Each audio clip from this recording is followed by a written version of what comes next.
I knew something was off the moment I got that letter from the bank. It was a Tuesday. I had just come back from a 16-hour shift. I'm a paramedic, and all I wanted was a shower and a sandwich. Instead, I found a thick envelope from First Valley Mortgage sitting in my mailbox with a sticky note attached. Urgent review required.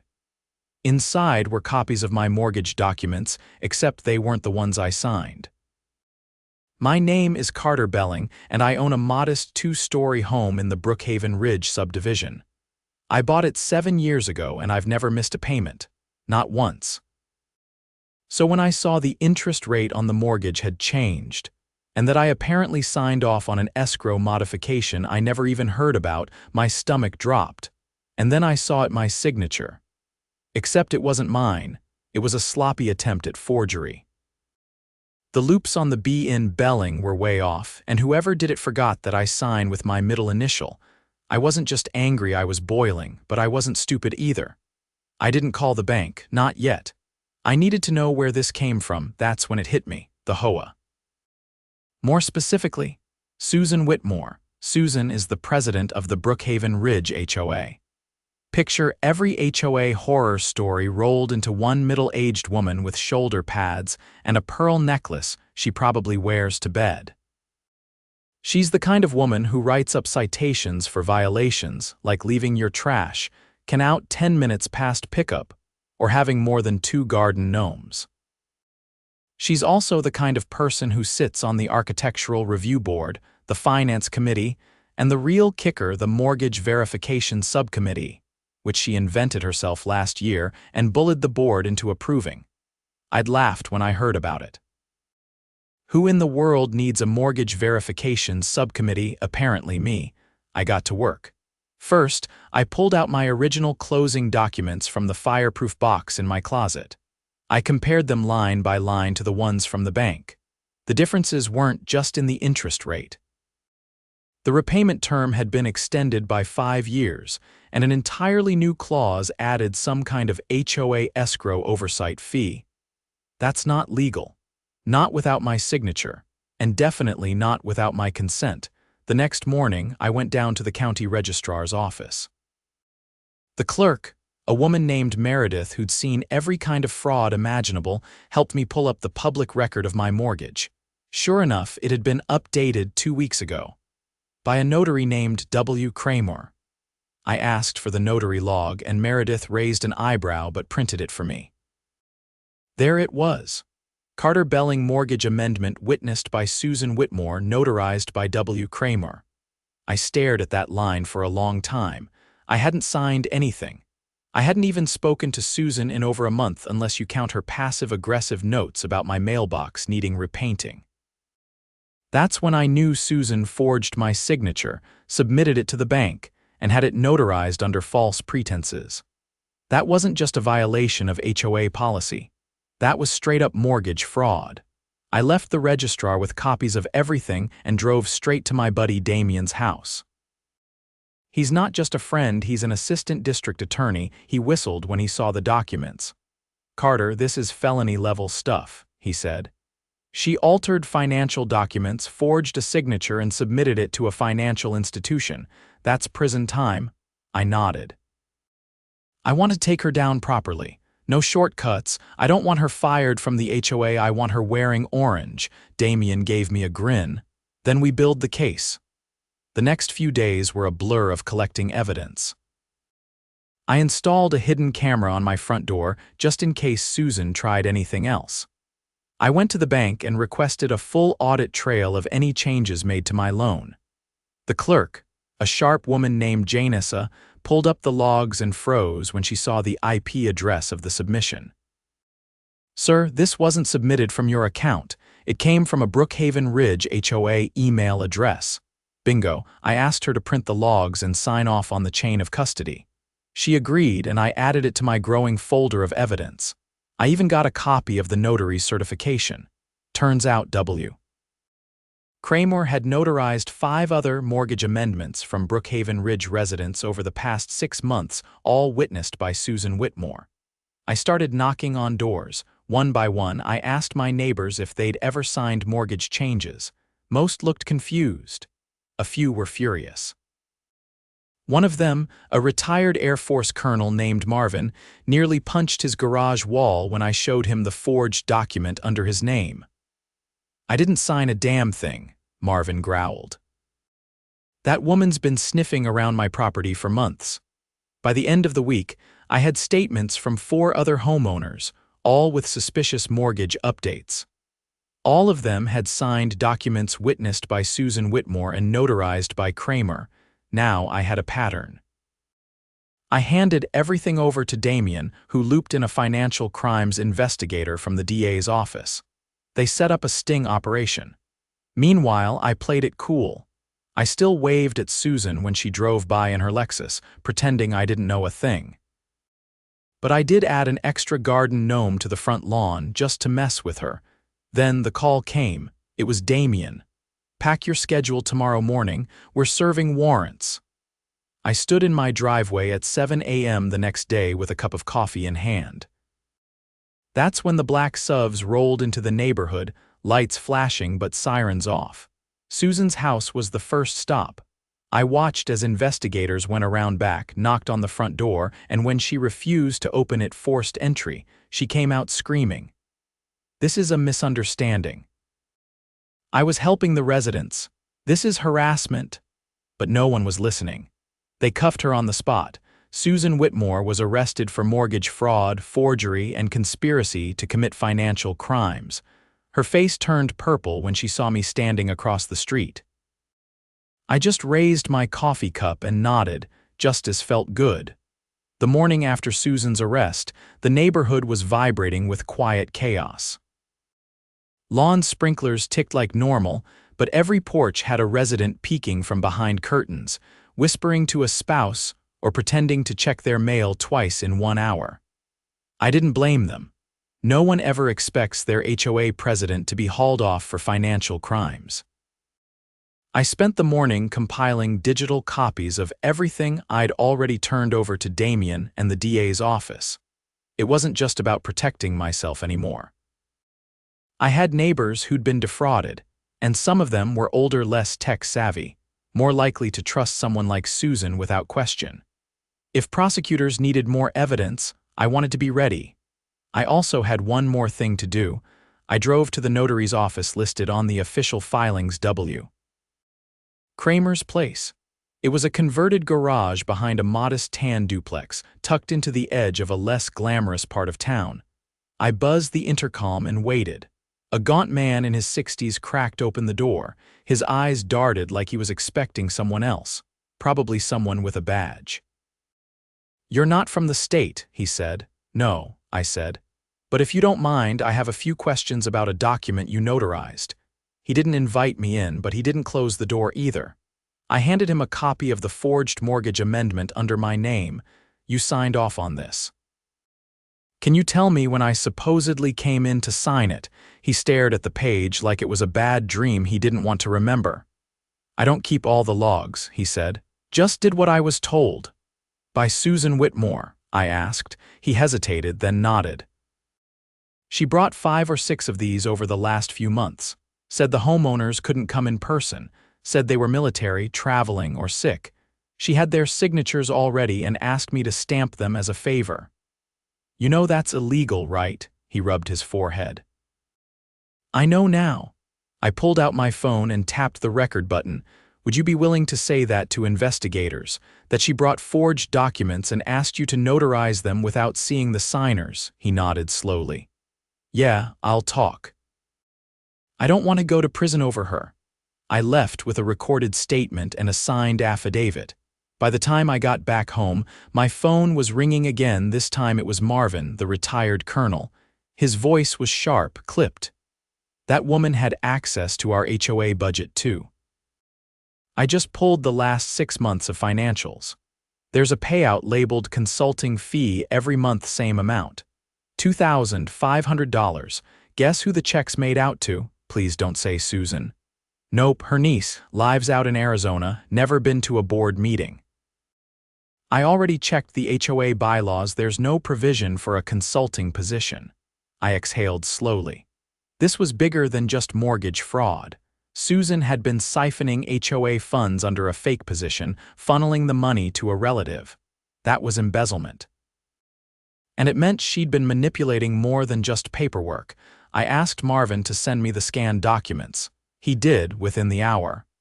I forwarded everything to Damien and included the audio from the notary. His response was short. This just got deeper. We're expanding the investigation. That evening, I walked over to the community bulletin board near the pool. A few residents were gathered under the pergola, whispering in hushed tones. When they saw me, the talking stopped. Gina, who lived 3 houses down and ran a home bakery out of her kitchen, stepped forward. "Carter, is it true? About Susan?" I nodded. "Yeah, and there's more coming. She forged mortgage documents under at least 5 names, including mine. She also funneled HOA money to fake consultants." An older man named Frank muttered something under his breath. Gina looked like she might cry. "She fined me $300 last month for having a chalk drawing on my driveway," she said. I asked for an appeal and she told me the committee denied it, but there's no record of a committee meeting. "She's been running everything solo," I said. "No checks, no oversight, that ends now." The crowd grew over the next hour. People brought copies of their fines, notices, even blank violation slips that had been stuck to their doors without explanation. Some were handwritten, most weren't signed. Everyone had a story. Someone's backyard swing set was called a visual nuisance. Another had been fined for improper mailbox font. One guy had a fee for unapproved car color. "We need an emergency meeting," Marvin said. "Board or no board, we can't let this stand." Gina nodded. "We need to elect a new interim president, someone who isn't going to treat us like toddlers with a leash." They all looked at me. "Don't even think about it," I said. "I work 70-hour weeks. I can barely handle my own lawn." Marvin stepped forward. "Fine, then help us call the meeting. You've already done the hard part. We'll handle the rest." I agreed to help draft the petition. According to the HOA bylaws, if 1/3 of homeowners signed a motion for emergency assembly, the board was obligated to hold it within 5 days. By the next afternoon, we had over half the neighborhood on board. The emergency meeting was scheduled for Saturday morning in the community center. Meanwhile, Susan had posted bail. She returned home 2 days after her arrest. Her Lexus pulled into the driveway like nothing had happened. She kept her head down, but I noticed the blinds in her office window twitching as people walked past. No one waved. No one stopped. For someone who thrived on control, isolation was probably worse than the charges hanging over her. On Friday, I got a call from Damien. "We're filing additional charges," he said. "Wire fraud, misuse of public funds, and conspiracy. We also subpoenaed the HOA's internal emails. You were right, she created fake meeting minutes and backdated approval votes. We're looking at over $40,000 in misappropriated funds." I whistled. "Is Kramer cooperating?" "Fully. He gave us timestamps, emails, and a sworn statement. The feds might take jurisdiction if the bank fraud crosses state lines." "We'll know soon." The next morning, the community center was packed. People stood shoulder to shoulder, some holding manila folders, others with notepads. Marvin opened the meeting and read the motion to remove the current board leadership due to criminal misconduct and abuse of power. The vote was unanimous. Gina was elected interim president. Marvin took over the finance committee, and the first motion passed under the new board. A full audit of the HOA's books going back 5 years. As the meeting ended, I stepped outside for air. Kids were riding bikes again. Someone had started a grill. For the first time in weeks, the neighborhood felt like a place people wanted to live in. Susan's house sat dark and quiet, blinds still drawn, but her reign was over, and we weren't just rebuilding, we were watching now. It had been 5 days since the emergency meeting. Susan's Lexus hadn't moved an inch, and no one had seen her leave the house. The blinds in the upstairs window were slightly parted during the day, but no lights came on at night. It was like she was trying to disappear without physically leaving. I figured she was waiting to see how much worse things could get. They were about to. That Thursday, Damien called again. His tone was different this time, not just serious, but deliberate. "We're issuing a second round of warrants," he said. "This goes deeper than we thought." I leaned against the kitchen counter, phone pressed to my ear. "How deep are we talking?" She didn't just forge documents and misappropriate HOA funds. We found evidence she tried to leverage those forged mortgage amendments to secure a line of credit against homeowners' properties. I blinked. She used our homes as collateral? Exactly. She submitted a bundle of altered mortgage files to a private lender, Midland Commercial Group, and attempted to qualify the HOA for a six-figure revolving line of credit. She framed it as a reserve fund for community revitalization projects. Was it approved? No. The lender flagged inconsistencies in the signatures and demanded in-person verification. That was 2 weeks before we got involved. She never followed up. I let out a breath, trying to process it. So she was planning to borrow against fake equity and funnel it where? "That's what we're working on," Damien said. "But the money trail's murky. We've already found a shell company in Nevada tied to her maiden name. She might have been setting up to siphon funds if the loan had gone through." I didn't answer right away. My thoughts were racing past each other. If Susan had pulled that off, we could have all ended up liable for a loan we never agreed to with our names fraudulently attached to it. "Has the lender pressed charges?" I asked. "They filed a report with the Financial Crimes Division. We're coordinating with state investigators now. The feds may take jurisdiction since it involves attempted wire fraud and interstate financial deception." I didn't say anything for a moment. Then I looked out the window towards Susan's house. The blinds were still cracked open. I couldn't see her, but I felt her watching. "Let me know if you need anything else from me," I said. "We probably will." "Stay ready." I hung up and turned to the stack of documents still sitting on my dining table, the ones I'd collected from neighbors who'd been targeted or manipulated. It wasn't just about me anymore. This woman had tried to leverage the entire neighborhood as her personal piggy bank. That evening, something unusual happened. A white sedan pulled into Susan's driveway. A man in a suit stepped out and rang the bell. He waited exactly 20 seconds before letting himself in with a key. Whoever he was, he stayed inside for less than 10 minutes. When he came back out, he was carrying a laptop, a thick leather briefcase, and a cardboard box filled with what looked like organized files. He didn't look around, didn't speak, just got into the car and drove off. I noted the plate's government tags. The next morning, Damien confirmed what I already suspected. "That was from the Attorney General's office," he said. "She's officially under investigation for attempted financial fraud at the state level. The laptop and files were subpoenaed. They're looking into possible identity theft, too." She accessed multiple homeowners' tax records through a third-party portal, likely using her HOA credentials. I clenched my jaw. How'd she get access to our tax records? She set up a fake document processing system last year, said it was to streamline HOA compliance. Most people submitted copies of property tax receipts and ID scans through it without questioning it. I remembered the email. I hadn't submitted mine. I'd been too busy with back-to-back shifts and figured it was optional. "Lucky me," Damien continued. "The system routed everything to a private Dropbox account registered under her niece's name. We're working with cybercrime specialists now to trace the full extent of the data breach." I leaned on the counter, gripping the edge. "So she had access to people's social security numbers?" "Yes." "And with that, she could have filed credit applications, fake tax returns, or worse." I felt a cold weight settle in my chest. This wasn't just mortgage fraud anymore. This was a full-scale identity theft operation disguised under the banner of neighborhood governance. That weekend, Gina and Marvin organized a town hall meeting, not an official board meeting, but a gathering for residents to get real answers. They invited a cybersecurity expert, a legal rep from the state housing department, and even a volunteer from a consumer protection nonprofit. Over 100 residents showed up. The cybersecurity specialist, a woman named Dr. Elaine Porter, laid it out bluntly.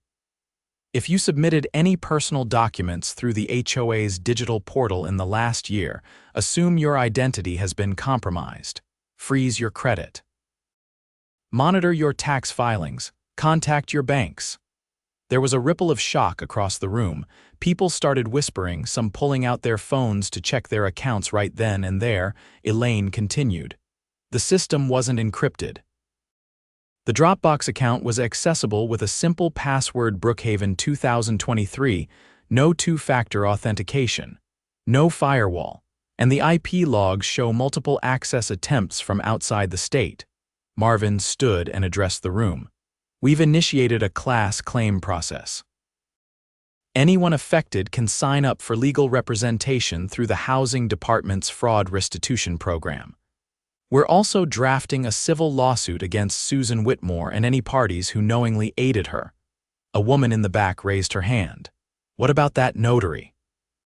Kramer, he's cooperating, Marvin said. He's under review by the state licensing board and may lose his credentials, but he's not being charged at this time. His testimony is helping build the larger case. The meeting lasted nearly 2 hours. When it ended, no one rushed to leave. People lingered, talking in small circles, comparing notes. A few brought boxes of cookies or thermoses of coffee. It wasn't just damage control, it was the beginning of something new. That night, I sat on my porch, reading through a draft of the neighborhood's proposed policy overhaul. For the first time in years, residents were rewriting the HOA charter line by line to include mandatory transparency, term limits, and a full audit trail for every dollar spent. A patrol car drove slowly past Susan's house. It paused for a few seconds, then continued on. She hadn't been arrested again yet, but it was coming. Her name was already on the state's prosecution docket. The following Tuesday, a court order was posted on her front door. A formal seizure notice. The state had frozen her assets, her bank accounts, her Lexus, and the shell company in Nevada. Turns out she'd already tried to transfer money offshore, too late. By Thursday, movers arrived under court supervision. They packed her belongings into labeled containers. No one greeted them. No one protested. The neighborhood watched from a distance as the last of Susan Whitmore's power was boxed and cataloged. She never came out to say goodbye. I stood at the edge of my lawn, arms crossed, as the last crate was loaded. One of the movers sealed it with industrial tape and handed a clipboard to the deputy overseeing the operation. Then the front door was locked. A notice was stapled. Property under investigation, do not enter. I turned away and walked back inside. Justice was being served slowly, precisely, thoroughly. And for the first time in a long while, I felt like the neighborhood wasn't just recovering, it was healing. The week after the seizure notice was posted on Susan Whitmore's door, the silence that followed was louder than any siren. Her house sat like a mausoleum at the end of the street, curtains closed, mailbox sealed shut with a court order, and a county padlock on the front gate. Not even the local kids bothered to ride their bikes past it anymore. But the fallout wasn't over yet.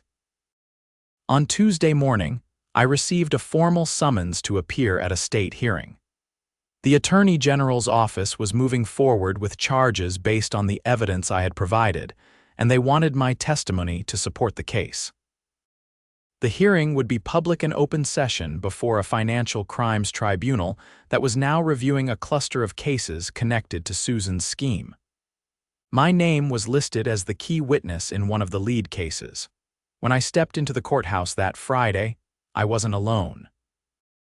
Marvin was already there, along with Gina and 2 other homeowners who had discovered forged documents under their names.